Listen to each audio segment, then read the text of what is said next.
What's up, techies? I've got a tempered glass screen protector for the Galaxy Note 5. I'll leave links down below in the description. So we're going to go ahead and kind of take a look at the packaging, what it comes with, if this thing sets you up for success or not. Basically, that's the way I kind of grade tempered glass screen protectors these days, because so many of them are pretty much alike, not too much are different from each other. So two ways that I'm going to grade this, and that's going to be if it sets you up for success and if it actually lines up with the Note 5 well enough to where it doesn't ghost. So if there's any kind of ghosting or not. Hopefully this isn't a ghost pepper. Let's go ahead and open the packaging up, see what comes inside. All right, so it seems like we've got our tempered glass in there. We have an installation guide printed on the inside with a couple little diagrams. All right, so it looks like some stuff kind of got stuck in these little pouches here. And that's it. So we get two wipes. We got a dry and a wet wipe. That's real important to me. I like that a lot. And we got a big sticker for removing dust, and that's another big thing that I like as well.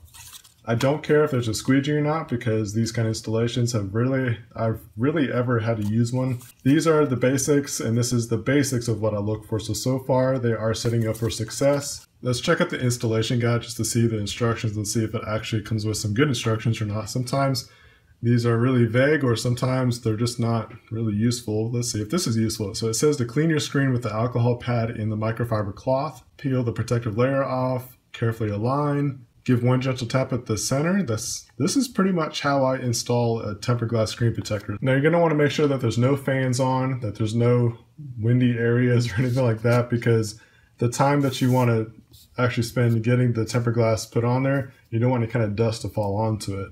So you're definitely going to want to make sure that you kind of move fast, but carefully at the same time, and make sure that there's nothing on it. Now I do have a tempered glass screen protector on here. I can't really remember what the brand was, but I've liked it because there's no ghosting and it's lasted a pretty good long time, and it fits the way it needs to fit. The only bad part is that, like, when you turn the screen on, I can kind of show you, or try to show you at least, it doesn't go all the way to the edge of the screen. So what happens is, like, when you're trying to do any kind of touches on the side here, it's kind of difficult to kind of do it at times. And it kind of feels like it shortens up the screen a little bit. But that's because they almost kind of have to do that because of the rounded edges that the Note 5 has. One of the good things about already having a screen protector on it already is that you should be able to limit the amount of dust that's already on it. So let's go ahead and get this off. And I'm gonna have to clean it anyways. Try to get it off. There we go. And for the heck of it, put this off to the side. Let's bust it, see what it looks like. Whoa. That's pretty strong. I'm gonna have to find the brand of this. There we go.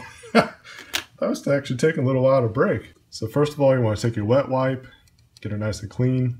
Just try to use one side at first. Put that side down for a second. Then get your dry wipe.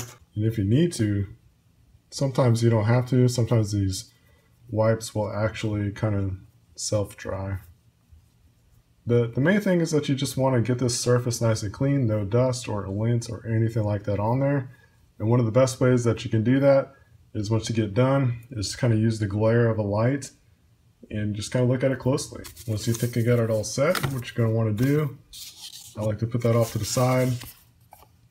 And this only has one film, so what you're going to do is peel that off while it's on the bottom, so that way no dust falls onto it. All right, here we go. Now what I like to do is to kind of just use two fingers to guide it, and then get this other one to kind of get it in the right spot. You kind of play around to see what landmarks that you want to use the most.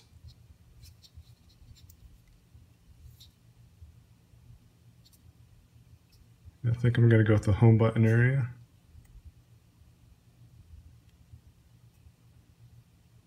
Once you think you got it lined up, centered up just right,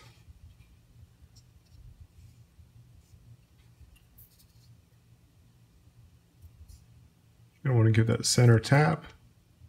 It should basically adhere to itself. Now it looks like I actually went that far too much.